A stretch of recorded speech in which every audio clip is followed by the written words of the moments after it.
কি গো গিন্নি, এটা কিসের ফর্দ? কোনো অনুষ্ঠান হবে নাকি? বিয়ে হবে গো। বিয়ে? কার বিয়ে? ভগবান শিবের সাথে দেবী পার্বতীর বিয়ে। সামনে শিবরাত্রি, মনে নেই?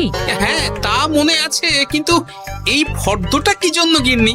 আমি শিবরাত্রির দিন বিকেলে বাবার মাথায় দুধ ঢালতে যাব, তাই তোমাকে আগে থেকে লিখে দিলাম কি কি লাগবে। সব আগে আগে নিয়ে আসবে। হ্যাঁ, দেখি কি লেখা আছে। দুধ 1 সের, গঙ্গা জল, নারকেল, ঘি, মধু, দই, সন্দেশ, রসগোল্লা, আকন্দ ফুলের মালা, ধূপ, মোমবাতি, 108টা বেলপাতা, ধূত্র ফুল, নীলকণ্ঠ ফুল, লাল পাড় সাদা পাটের শাড়ি। ওরে বাবা, এত কিছু! হুম, এখন ওরে বাবারে মারে কিছু চলবে না, চলবে না। আর আগে থেকে লিখে দিয়েছি, আমি কোনো বায়না শুনবো না। হ্যাঁ, যদি না নিয়ে আসো তাহলে কিন্তু চলে যাব। হ্যাঁ, বলি, শিবরাত্রির দিন তো মেয়েরা বাবার মাথায় দুধ জল ঢালে বাবার মতন স্বামীর কামনায়। তা আমি তোমার স্বামী তো উপস্থিত, তাই এত কিছু। তোমার মঙ্গল কামনায় গো। তুমি আর বাড়তি কথা বলবে না, যা বলেছি সেদিন নিয়ে আসবে। হ্যাঁ, বেশ বেশ, ঠিক আছে বাবা, ঠিক আছে। তাহলে আমি এখনই যাই, সব দোকানে দোকানে বায়না করে আসি।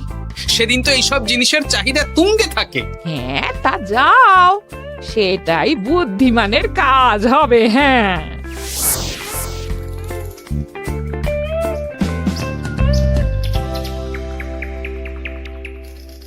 আরে এই তো পুটির বাবা, সকালে রাজসভায় গিয়েছিলে কিন্তু তেমন কোনো কথা হলো না। হ্যাঁ গোপাল দাদা, এখন কি যে করি।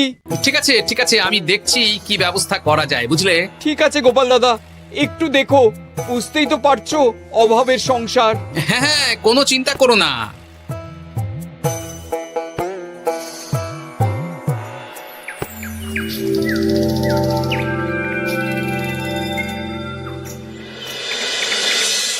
আচ্ছা, আজ তাহলে শিবরাত্রির আয়োজন নিয়ে আলোচনা হোক। মহারাজ, এসব নিয়ে আপনি চিন্তা করবেন কেন?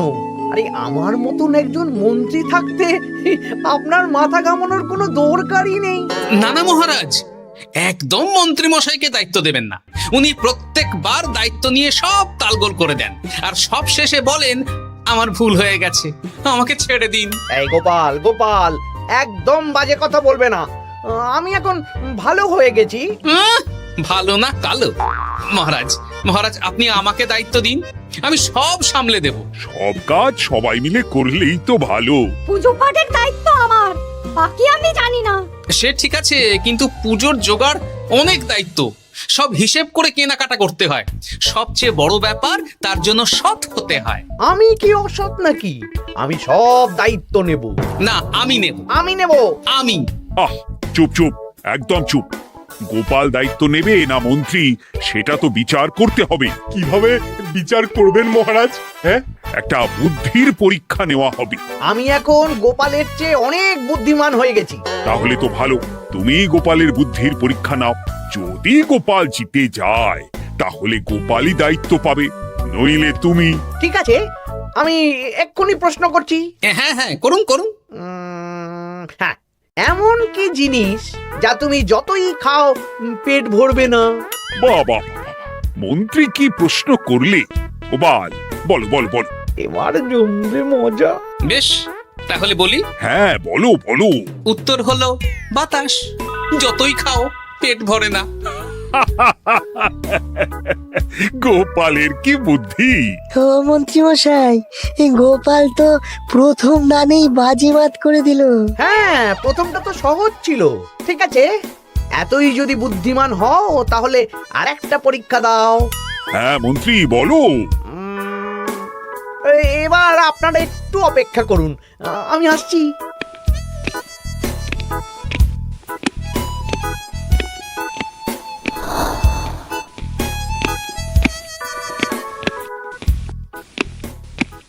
এই তো মন্ত্রী এসে গেছে, আবার হাতে একটা খাঁচা।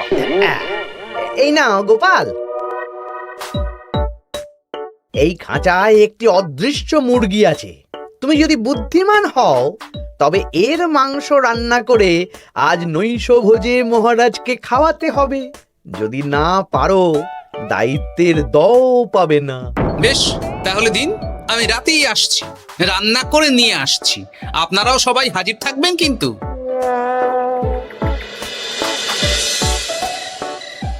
এই সেরেছে, গোপাল যে এখনো এলো না। গোপাল নির্ঘাত ফেসেছে। এই তো চলে এসেছি, এ কি গোপাল, তুমি তো খালি হাতে। মাংসের ঝোল রেঁধেও এনেছি। কই গোপাল, অদৃশ্য মুরগির ঝোল কোথায়? হ্যাঁ, কোথায় গোপাল? আহ, মহারাজ, অমন সুস্বাদু মুরগি আমি আগে কখনো খাইনি। আমি সেটা রান্না করে রাজপ্রাসাদের প্রধান ফটকের বাইরে রেখে এসেছি। মস্করা হচ্ছে, চলুন তো গিয়ে দেখি। হ্যাঁ, চলো তো।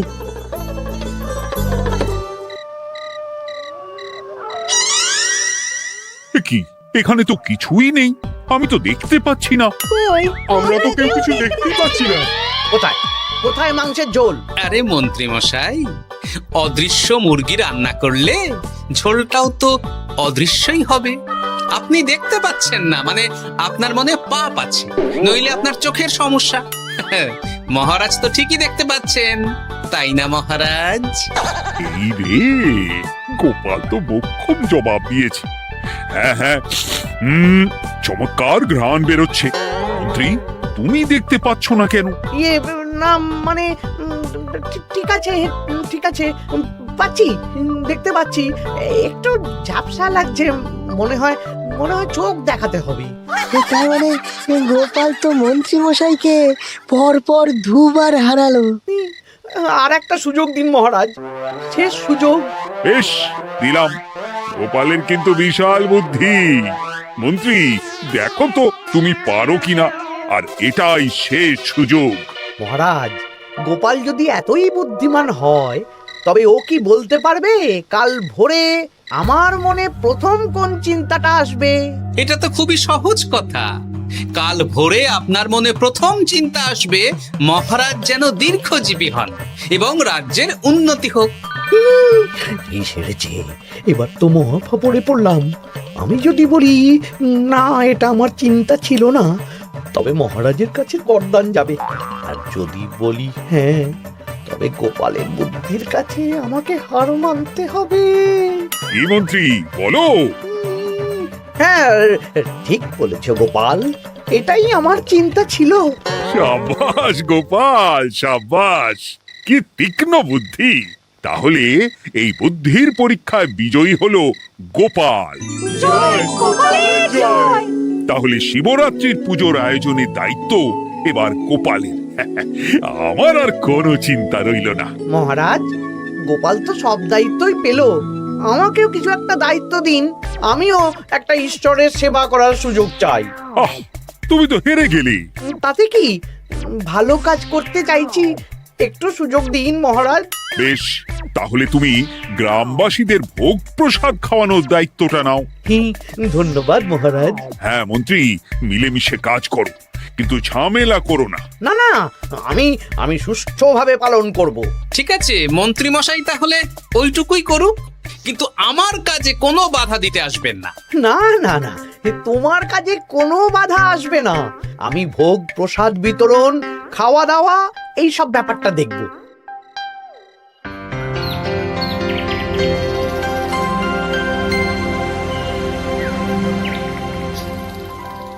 বলুন মন্ত্রীমশাই, সকাল সকাল ডেকে পাঠালেন। শোন বটা ঘটা, এবারে শিবরাত্রি উপলক্ষে যে ভোগ প্রসাদ জনগণের উদ্দেশ্যে বিতরণ হবে, তার পুরো দায়িত্বই আমার। তাতে কি, মহারাজ আয়োজন করেন আর সব রাজ্যবাসী বিনামূল্যে খেয়ে যান। সেই প্রথা এতদিন চালু ছিল, কিন্তু এবার একটু অন্যরকম হবে। কিরকম কিরকম? তোরা দুজন আমার নাম করে সব গরিব প্রজাদের কাছ থেকে ভোগ খাওয়ার জন্য চাঁদা তুলবি। শিব পুজোয় চাঁদা? হ্যাঁ দাদা, না মানে ঘটা, খুব সামান্য। বাড়ি আর দোকানগুলোয় যাবি আর মাথা পিছু 1 আনা করে তুলবি, কেমন? বেশ, তারপর বলবি ঢালাও খাওয়ানো হবে, এলাহি আয়োজন। আচ্ছা ঠিক আছে। তবে ভুল করেও কোনো রাজসভাসদদের বাড়ি থেকে বা মান্যিগণ্যি লোকের বাড়ি থেকে এই চাঁদা তুলিস না যেন। না না, বুঝতে পেরেছি, তুলবো না। বলবি সারা রাত পুজো হবে, পরের দিন সকালে হবে প্রসাদ বিতরণ। কেমন?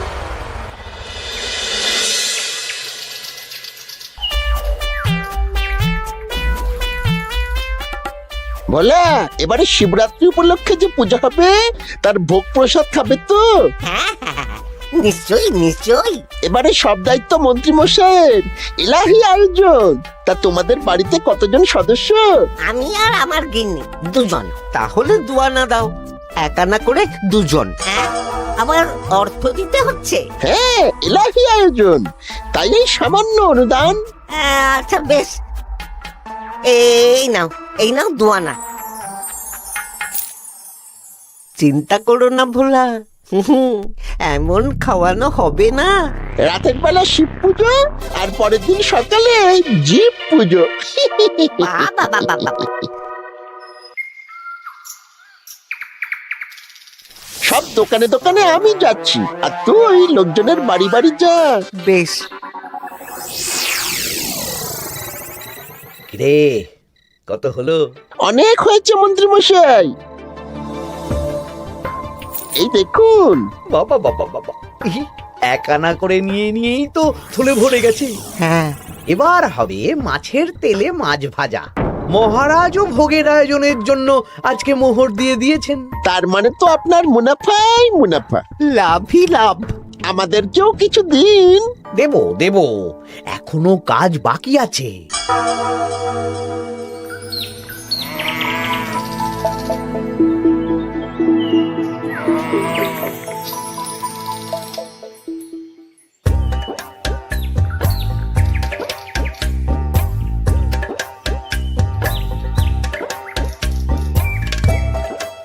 আরে আরে গোপাল দাদা যে, এত কিছু কি নিয়ে যাচ্ছ? এই তো শিবরাত্রির পুজো উপলক্ষে দশকর্মার বাজার রাজবাড়ি নিয়ে যাচ্ছি। এবারে তো এলাহি ভোগের আয়োজন। রাতের বেলা শিব পুজো আর পরের দিন সকালে নাকি জীব পুজো। মন্ত্রী মশাই দায়িত্ব নিয়ে খাওয়াচ্ছেন। না না, খাওয়ার আয়োজন তো এমন কিছু নয়। আমি যতদূর জানি ওই খিচুড়ি, আলুর দম, ছেঁচড়া, পায়েস, চাটনি আর একটা করে মিষ্টি। আর যতদূর জানি এই ভোগ খাবার জন্য সব গ্রামবাসী থেকে মাথা পিছু এক আনা করে নিয়েছেন। হ্যাঁ, ভোগের প্রসাদ তো বিনামূল্যে। মন্ত্রীমশাই এক আনা করে মাথা পিছু নিয়েছেন? হ্যাঁ গো, এরকম তো কথা ছিল না। আচ্ছা আচ্ছা, আমি দেখছি কি করা যায়। দেখছি আমি দেখছি।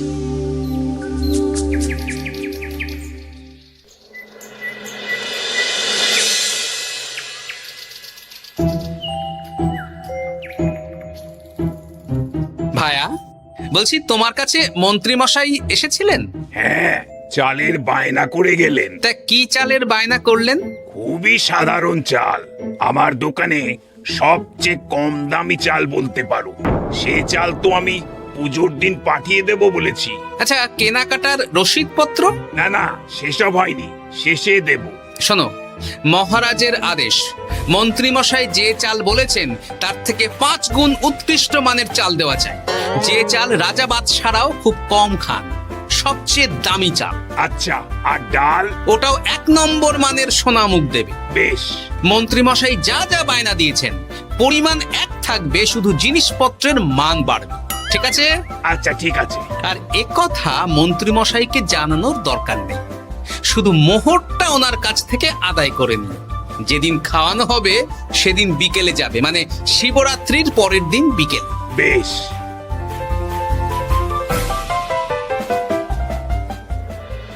নাও ধরো গিন্নি, যা যা বলেছিলে সব কিনে এনেছি। এবার আমি মন্দিরে গেলাম, কেমন? ঠিক আছে গো, তুমি কি ভালো। দীক্ষেতা, চললাম এখন ভিড় সামলাতে।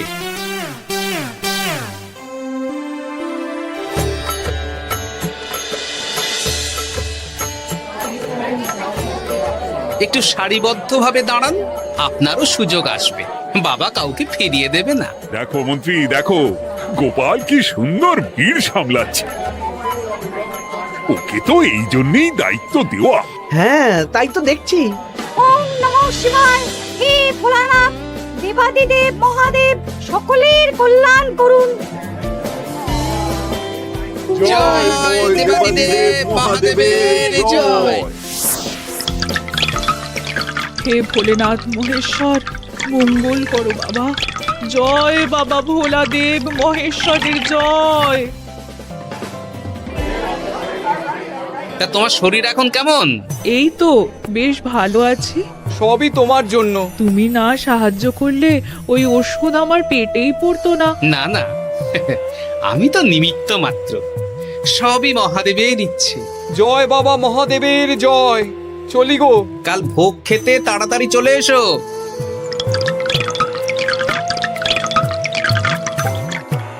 জয় দেবাদিদেব মহাদেবের জয়।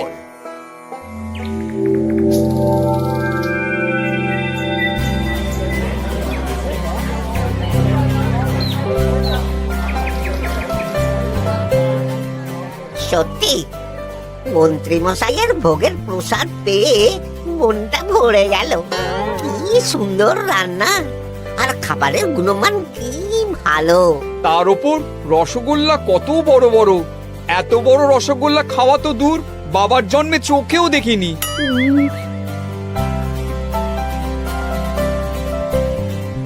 এই সেরেছে।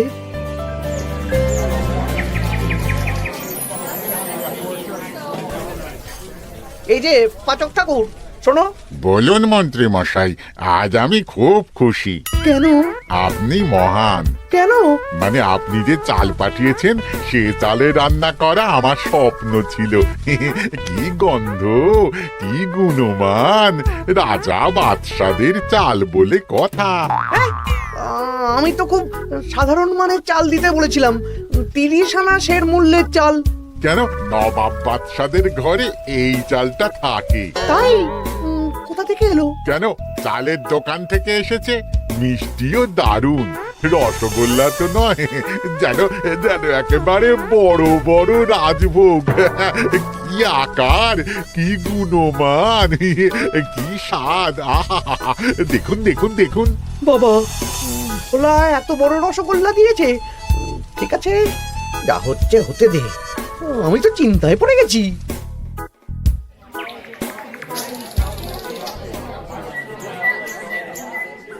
মন্ত্রী, তুমি কি করেছো?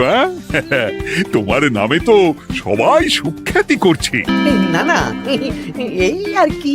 আমি যা অর্থ দিয়েছি এই আয়োজনের জন্য তো তার চেয়ে 5 গুণ বেশি মোহর লাগবে, কিন্তু তুমি কি করে করলে? মন্ত্রীমশাই সত্যিই ভালো হয়ে গেছেন। দেখো গোপাল, দেখো মন্ত্রী সত্যি বদলে গেছেন। সবই তো জনগণের সেবার জন্য। কে জানে বাবা, কি গড়বড় হয়ে গেল।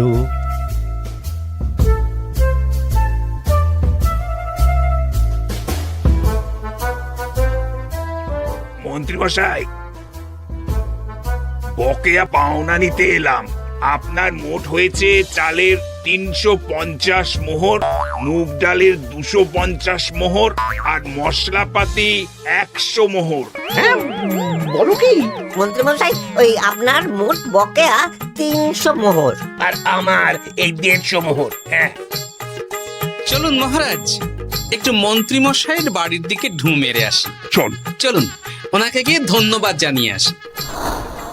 এই না না না, আরে আরে আমি কি করে দেব? আমি কি চন্দ্রমুখী আলু দিতে বলেছিলাম? আমি কি করে দেব? না না, ও আপনাকে দিতেই হবে। হ্যাঁ, কি বলছো মন্ত্রী? তুমি এত ভালো কাজ করেছো, এত বড় মুখ করে সকালে বললে যে সবই জনগণের সেবার জন্য। আরে আমি কিভাবে জানবো যে এত খরচ হয়ে যাবে? কেন মন্ত্রীমশাই, আপনি তো গ্রামবাসীদের থেকে অর্থ নিয়েছেন, মাথা পিছু 1 আনা করে। মানে এই সব তো কথা ছিল না। এই সেরেছে, গোপাল কি করে জেনে গেল? এসব কথা কি আর চাপা থাকে? আর সেই জন্যই তো আপনি ভালো মানের খাবার খাইয়েছেন। সত্যি তো, যে মানের খাবার খাওয়ানো হয়েছে তা কৃষ্ণনগর কেন, আশেপাশের কয়েকটা নগরের লোকও এই জিনিস চোখে দেখেনি, আর তাই তুমি অর্থ আদায় করেছো। না মানে, আমি বুঝতে পারছি না, আমার অনুমতি ছাড়া এগুলো হলো কি করে? মন্ত্রী মশাই, বকেয়া পাওনা দিন, নইলে খারাপ হয়ে যাবে বলে দিচ্ছি। হয়ে গেল, আমি ভিখারি হয়ে গেলাম। অগিন্নি, মোহরের থলেগুলো নিয়ে এসো, গয়নাগাটি নিয়ে এসো। আমাকে পথে বসিয়ে দিল। কে কে আমার এত বড় সর্বনাশ করলো? আমি মন্ত্রী মশাই, আমি। আপনি যখন চাঁদা তুলে ভালো খাওয়াতে চাইছেন, তাই সবচেয়ে ভালো খাওয়ানোর ব্যবস্থা করে দিলাম, তাও আবার আপনার ঘাড় ভেঙে। আমার সর্বনাশ হয়ে গেল।